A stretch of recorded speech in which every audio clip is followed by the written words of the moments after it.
توجہ کرتا ہے، ان کے لیے اپنا سب کچھ قربان کرتا ہے، تو ظاہری بات ہے اپنی ضرورتیں شیطان کے مختلف پھیلائے ہوئے فریب اور یہ دنیا کی چکا چونچ کر دینے والی مغناطیسی طاقت اسے اپنی طرف ضرور کھینچتی ہے، ویسے وقت میں صبر ہی اس کے لیے بہترین ذریعہ بنتا ہے۔ اس کے لیے حوصلے اور پختگی اور استقامت کی ضرورت ہوتی ہے، اور وہ قربانی کا جذبہ جب تک انسانوں کے دلوں میں پیدا نہیں ہوتا اس وقت تک اس کی شخصیت نکھر نہیں سکتی۔ یہ پہلا اخلاقی وہ فائدہ ہے جو انسانوں کی شخصیت کو نکھار کر سامنے لے آتا ہے، اسی کے نتیجے میں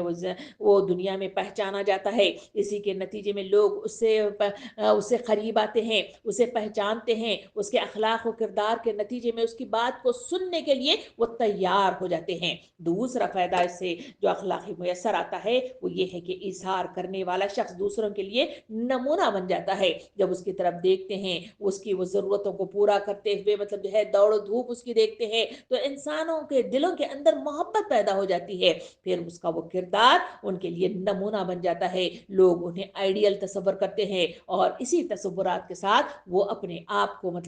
اس کے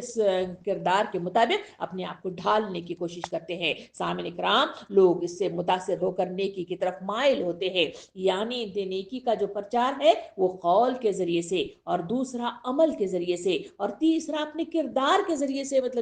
اس کا کام ہوتا ہے۔ اور یہ جو اخلاقی فائدہ ہے اثار و قربانی کا وہ ہے اپنے کردار کے ذریعے سے نیکی کی تلقین کرنا اور لوگ اس کی طرف مائل ہو جانا، یہ وہ اخلاقی فائدہ ہے جو اس کے ذریعے سے میسر آتا ہے۔ تیسرا فائدہ مجھے اور آپ کو اس اخلاقی فوائد میں جو ملتا ہے وہ یہ ہے کہ ایثار کرنے سے انسان اللہ کی نعمتوں کی قدر کرنا سیکھتا ہے اور شکر گزار بنتا ہے، یعنی جب وہ سامنے والے کی مدد کرنے لگ جاتا ہے تو اسے احساس ہوتا ہے کہ میرے پاس کیا چیز ہے اور اس کے پاس کیا چیز نہیں ہے، یہی وہ چیز ہے جو انسانوں کو ہمیشہ اوپر والے ہاتھ رہنے پر انہیں تیار کرتی ہے اور نیچے والے ہاتھ سے اپنے آپ کو بچانے پر مجبور کرتی ہے۔ اسی کے نتیجے ہی میں وہ ان نعمتوں کی قدر کرنا سیکھتا ہے اور شکر گزار بن جاتا ہے۔ سامعین کرام، ایثار اور قربانی ایک عظیم اخلاقی وصف ہے جو نہ صرف انسان کو اللہ کے قریب کرتا ہے بلکہ معاشرے کو امن، محبت اور خوشحالی کا گہوارہ بنا دیتا ہے۔ یہ وہ عمل ہے جس سے دنیا بہتر ہوتی ہے اور آخرت میں کامیابی میسر یعنی یقینی بن جاتی ہے۔ اب آئیے اس تفصیلات کے ساتھ، یعنی آیت نمبر 3 کی تفصیل کے ساتھ ہم آیت نمبر 4 کی طرف چلتے ہیں۔ اللہ رب العالمین ارشاد فرماتا ہے کہ تباہی ہے ان نماز پڑھنے والوں کے لیے، یعنی یہ آیت نمبر 4 ہے جس میں اظہار کیا گیا ہے کہ